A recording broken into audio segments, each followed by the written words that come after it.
আসলে মূলত সিএফএসি ঊনকোটি ডিস্ট্রিক্টের আজ অ্যানুয়াল এক্সাম।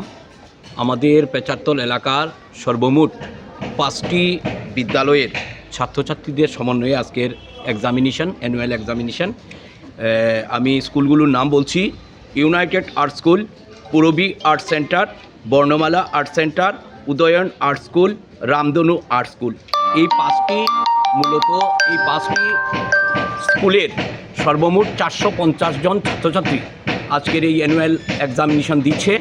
তো আসলে আমাদের ইউনাইটেড ক্লাবের আন্ডারে আমাদের ইউনাইটেড আর্ট সেন্টার 1997 ইংরাজিতে আমাদের ধর্মনগরের আমাদের পরেশনাথ স্যারের হাত ধরে আমাদের সেন্টারের শুভ সূচনা হয়েছিল।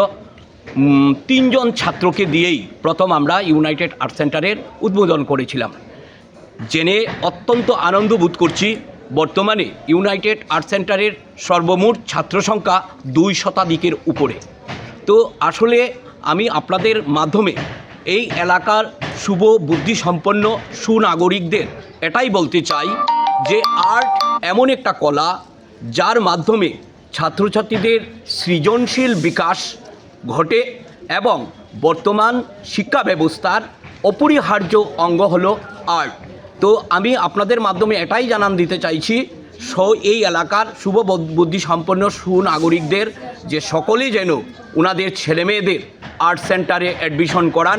এবং আর্ট সেন্টার আসলে মূলত সৃজনশীল বিকাশের একটা অঙ্গ হিসেবে কাজ করছে এবং আমাদের পেচারতল ইউনাইটেড আর্ট সেন্টারের যে শিক্ষক শিক্ষিকা মণ্ডলী এখানে রয়েছেন এবং অন্যান্য 5টি বিদ্যালয়ের যারা শিক্ষক শিক্ষিকা মণ্ডলী এখানে উপস্থিত হয়েছেন, এই এলাকার সমাজসেবী হিসাবে পেচারতল ইউনাইটেড ক্লাবের তথ্য সংস্কৃতি বিভাগের সম্পাদক হিসাবে আমি সকলকে আবারও ধন্যবাদ জানাচ্ছি আমাদের পেচারতল এলাকার তরফ থেকে, যাতে করে এই আর্ট সেন্টারে ওনারা আরও বেশি মনোনিবেশ করেন এবং আমাদের ছেলেমেয়েদের সৃজনশীল বিকাশে আরও সহযোগিতার হাত বাড়িয়ে দেন এবং অভিভাবক মণ্ডলী আরও যেন ছেলেমেয়েদের যারা এখনও ভর্তি হয়নি, আর্টের আঙ্গিনায় আসেনি, আর্ট সেন্টারের আঙ্গিনায় আসেনি, যাতে আপনাদের মাধ্যমে এই বার্তাটুকু দিতে পারি যাতে ছেলেমেয়েদের আর্টের আঙ্গিনায় আসতে পারে।